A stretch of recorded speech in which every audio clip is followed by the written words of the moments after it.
Right, we'll go ahead and get started. So, I told you guys before that we're going to be doing our training on motivational interviewing. So these are some little handouts. They sort of give away the answers, but I feel like it's a good idea of what we're talking about, and then you'll be able to keep this and remember it for later. So before we actually get into the steps and skills of motivational interviewing that we have on the handout, I want to talk to you guys about why this is an important concept, which seems kind of silly because you guys are already counselors in a clinical setting, so you know the importance of being an effective counselor. But the reason that I chose motivational interviewing steps and skills that we're taught in our undergrad is that when you guys come in and you have a patient who's super motivated, it's really satisfying, right? They come in and they have like their notes and they're listening to you, and they go and they come back for their follow-up and their A1C has dropped, and they've been implementing everything that you gave them, right? And that's like peak patient experience, right? It's awesome. But it's from talking to you guys and experiencing patients coming in, that's not always the case. They're not always implementing the stuff that you give them. They're not always motivated. And so what this is it's not foolproof, but they're really good steps and techniques that can kind of get a patient from sort of not really caring to invested. And that's the goal, is to get our patients invested and motivated for change, right? So we're going to go over what that means. So the first thing that we're going to talk about is the 4 processes of motivational interviewing. And I have them listed here. The first process or step, we can call them steps as well, is to engage the patient. And what this looks like is just building rapport. You guys already do this whenever you have them come in. It can look like just introducing yourself, asking them how their day was, or even a shorter conversation than that. You can just ask them like, was it easy for you to get up here? You know, did you have an easy time finding the office? Or I like your shoes, or I like whatever, you know, just kind of establishing that friendly tone whenever they come in can really get a patient comfortable. And if they're comfortable, they're going to stay engaged a little bit more. Another big part of that engagement kind of flows into the second step, which is focus. And focus really just means developing that clear path towards their goals. And so you're kind of focusing on the point of the session. You guys already kind of do this. Whenever you start off, you ask them like if the referral is correct, right? But it really, what focusing does is it pulls not just, oh, you're here for, you know, weight management, right? But also asking them like, why are you here for weight management? What are some things that we can establish for you today that are going to be effective? And it kind of gets them already thinking about it, right?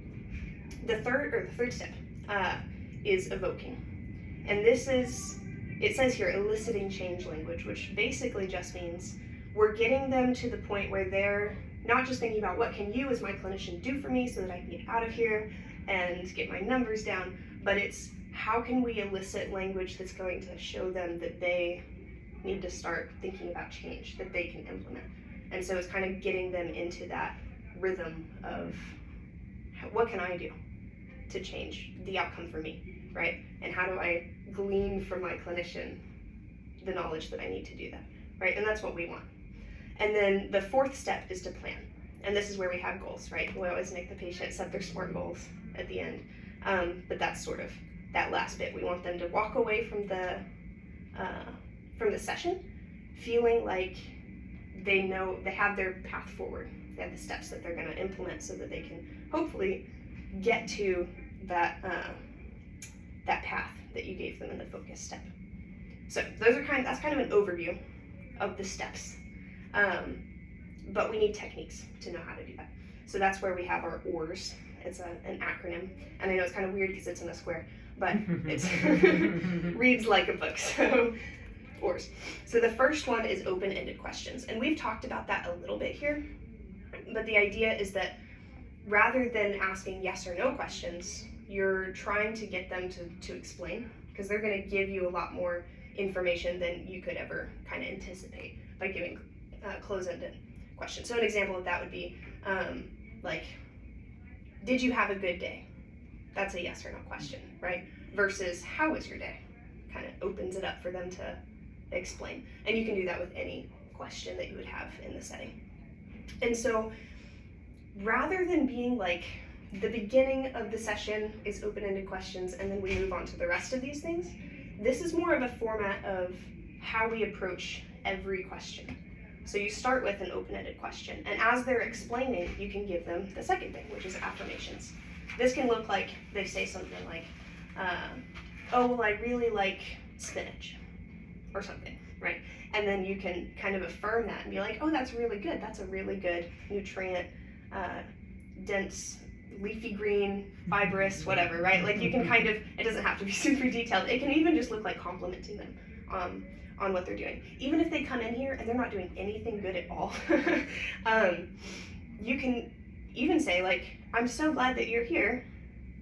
You're obviously taking control of this issue by coming in here, making time to be here. I'm really proud of you for that, right? That's just affirming them for doing that. It gives them that little boost of like, I am here. I am, working towards my health goals, right? So giving that affirmation really helps.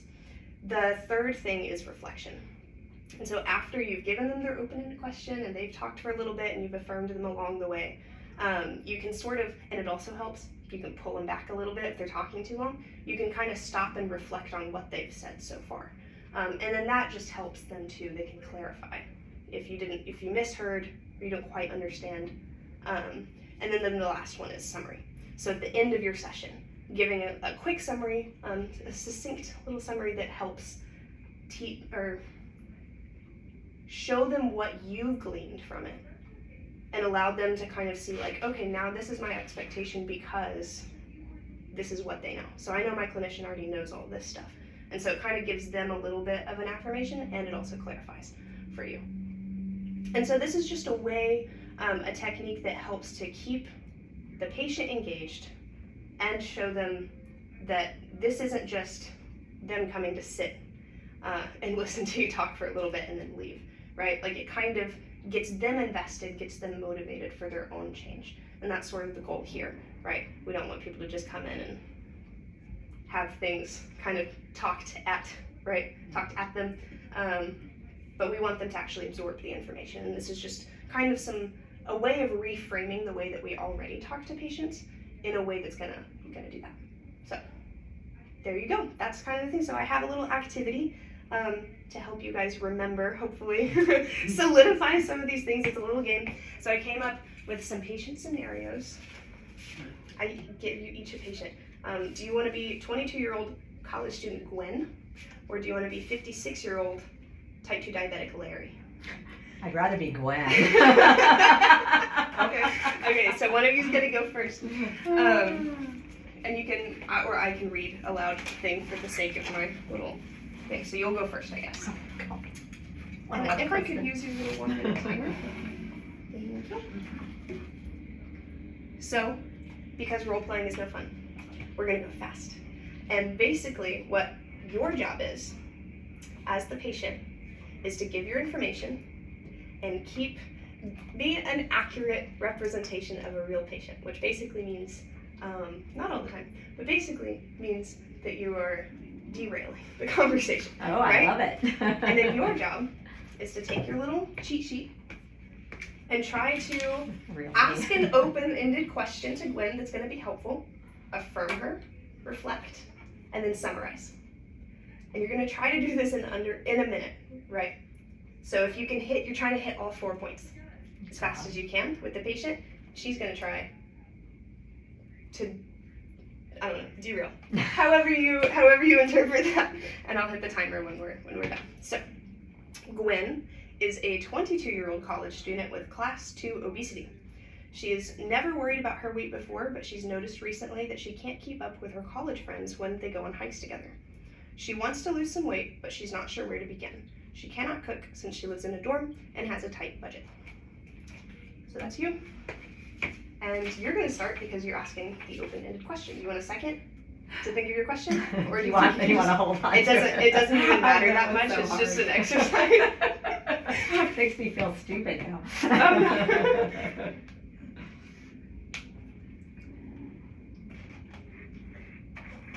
All right. You ready? No. Okay. Right. So, this is role playing. You lied. I'm sorry. It's more fun though. It's fast. Gwen, thanks for coming in today. I understand that you have some concerns about your health. Can you tell me more about that? Well, sort of. I seem like I can eat whatever I want, but now I gained a lot of weight and I'm frustrated by that. Yes, I can understand feeling frustrated by weight gain that doesn't seem to make sense based on what you were eating.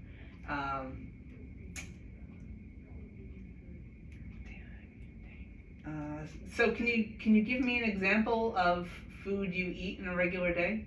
Well, sometimes I go to the dorm, what's it called? The cafeteria on campus, and I just kind of pick things I like. Okay. So, man, we didn't get anywhere. I know, it's hard, right? You have to kind of it's hard to keep, I think, patients on track of what you want, but also allow them to open up, right? So I think that this is one of those things where you ask your open-ended question, and then as they're going, you can kind of affirm what they're doing, and then kind of stop it and reflect on what they've said. And you did a good job of that reflection. Minute. I know, hard. it's really we hard. have the beauty of time, so Yes. we would have more And that's time to Yes. get down to the crux and make Gwen cry. Oh no. Okay, so we're gonna do another quick one. Larry. Little Larry. Larry is a 56-year-old type 2 diabetic male. His favorite snack is trail mix, and he eats ice cream every night before bed. His wife cooks his meals at home, and cooking hearty, not necessarily diabetic-friendly meals is her love language. He needs to lose about 25 pounds and get his blood glucose on track. He's motivated to be healthy, but he doesn't understand what that looks like for him. So All right, hard Larry. when it's not a real patient. Huh? Like you have to follow a rule or something like that. Do you want a second to think of your open-ended question? Yeah, you're gonna I could. Okay. Okay, you ready? I hope. Yeah, go Okay. for it. Hi, Larry. Welcome. I'm Jamie. I understand you're here for diabetes management. Can you tell me a little bit about your diet? Oh, I don't like to plan, so I will grab some snacks to eat during the workday, and my main meal is in the evening. Okay. Can you tell me a little bit more about your main meal? What does that normally look like for you? Oh, I'm a meat and potatoes guy, and I really like casseroles, really comfort food. Okay. Do you like vegetables? No. Well, there's a yes no question right there. Okay. Do you normally eat 3 meals a day, or how does the other meals fit into your lifestyle? I kind of snack throughout the day, and then it's that main evening meal would be the only meal. Okay. God, it is hard. Yeah, she's gonna knock me out. So it is hard. We're It's very hard. good at derailing the appointment. It's and true. I feel I'm better when I'm not being watched. It's true. Yeah. Well, and yeah, it is kind of hard. And you mentioned this before. Role playing just it's awkward and it feels a little bit strange. But I think it helps to sort of go through in your brain how you would approach Right. this kind of a question, this way of asking questions. Just because it's so easy to get into a rhythm of doing the same stuff, and so it kind of helps to go through it even in your brain when you're thinking about conversations that you had with a patient or how you would have done it differently. This is a good format. That's really all it is. It's a format to help you approach the same kinds of stuff that you would already be doing. I guess So. what I had the hardest time is thinking of an affirmation. Mm-hmm. Yeah. Because it wasn't something I necessarily would recommend or do myself. Mhm. So it was really hard to come up with a second one. Like a positive Yeah. thing. What I Like- should have done is come up with more for the reflection piece, Mhm. possibly, and skip that one instead of try to. I'm sure there would have been more affirmations, so I was hoping that there would be something that Larry's doing that. We could say, yes, that's excellent, great. Yeah, you good know, job. awesome. Yeah. Yeah, it can be really hard. I think that can be the trickiest part because they're coming here because they have a problem, Right, right? right. And typically the problem, not always, but fairly often when you're working with type 2 diabetes, weight management, it's a lifestyle issue, Mhm. which means that they're not necessarily following steps that you would recommend yet. So finding little things that you can affirm, like good job taking control, you know, or trying, or something, you know, it's a good practice to be in because it really helps the patient feel like they're doing something, right? They're not a total wreck. And I think that boost of confidence really helps them to sort of own their issue that they're trying to fix. So we've gone over motivational interviewing steps and skills. Again, the 4 processes.